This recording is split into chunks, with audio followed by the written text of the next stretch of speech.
Welcome to another edition of A to Z Fence Supplies Contractor Series.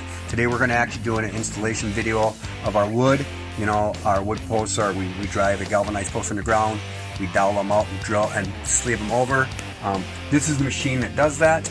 Okay, we designed this 10 years ago. Was probably the first initial design that we did out of a log splitter, and it was quite a tedious task.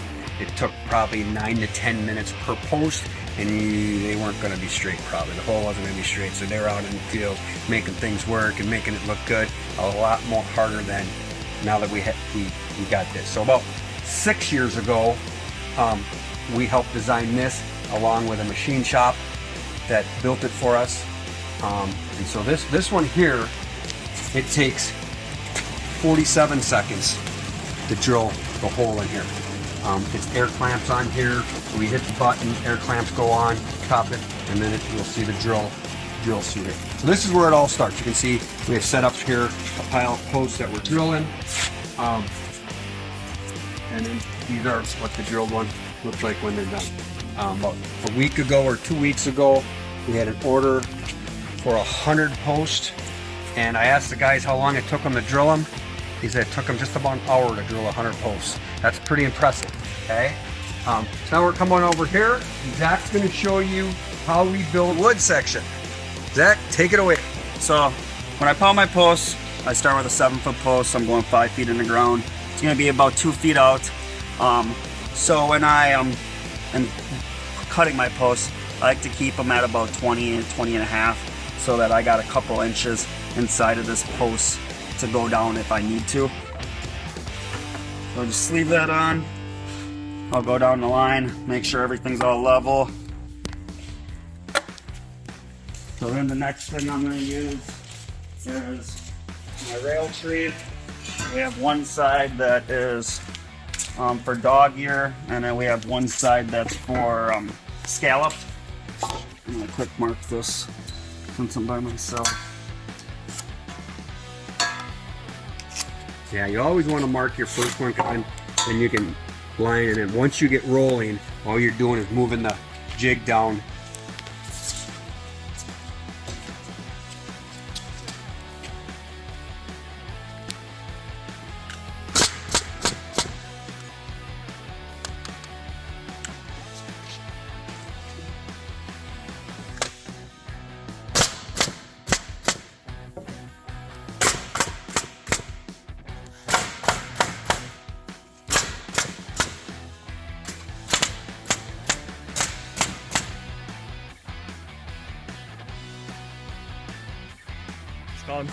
We call this a picking jig.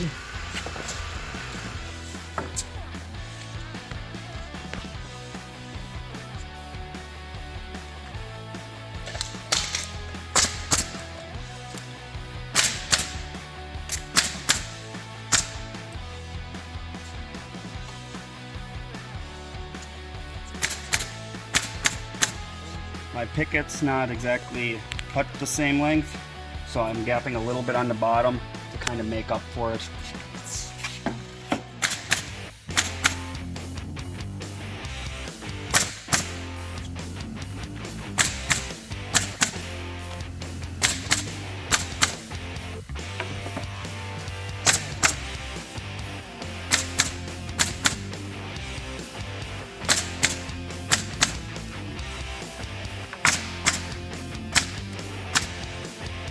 Okay, what we're looking for here is that seam to be the same all the way down. See how that seam on the post right here is the same all the way down. You come back this way, see it also? Okay, that's what we're looking for. Okay, is that seam's the same all the way down as it is right here also. Sometimes it takes some work. Cedar products usually are never perfect. Okay, so sometimes you might get a bunch of pickets where the bottom is a little bit wider than the top. A 1/16 is going to make a difference, because over a couple of pickets you can be out 1/4 of an inch. So that's why you always got to be looking for. So my method of picking is I pick it about halfway. I take a measurement from here to there, and then I know that if my bottom's bigger, I need to be making a little more of a gap. My top's bigger, I need to be making a little more gap. And you just gotta learn to do that so that when you get here, this is what counts, okay? Zach's gonna put that last picket on.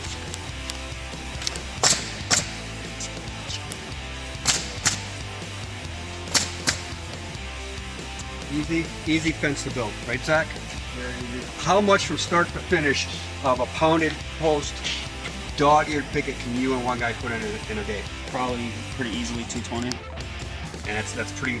We get that consistently, and they're doing it out there. It's a good solid fence. It'll last a long time. You got the galvanized posts in there.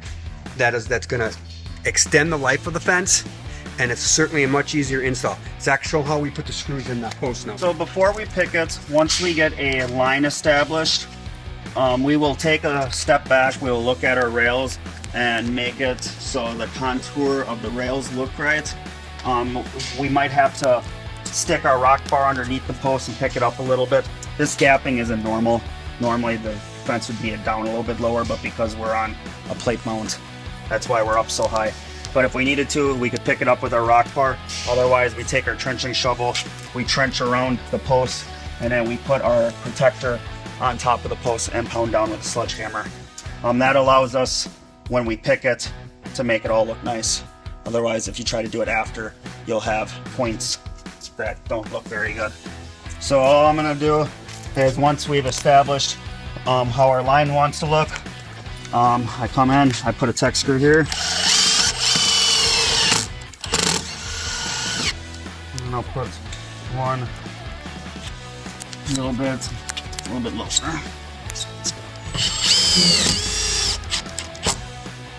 nice and tight. I try to keep my screws at the same face of the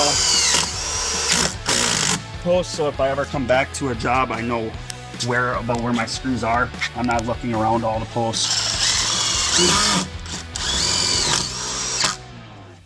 Just like that. That'll hold that nice and tight. You know, obviously we're bouncing on the plate mount, the small plate mount that we used here, but it's nice and sturdy. It's going to stay together. If you have a repair to do, it's easy to repair. Again, you know, Zach's doing one other guy 220 feet a day. So it's productive, which ultimately makes it profitable. Thanks for watching this session of Contractor Series. If you like the video, like it, share it with your friends, and always feel free to give us a call at A to Z Fence Supplies for all your fencing needs.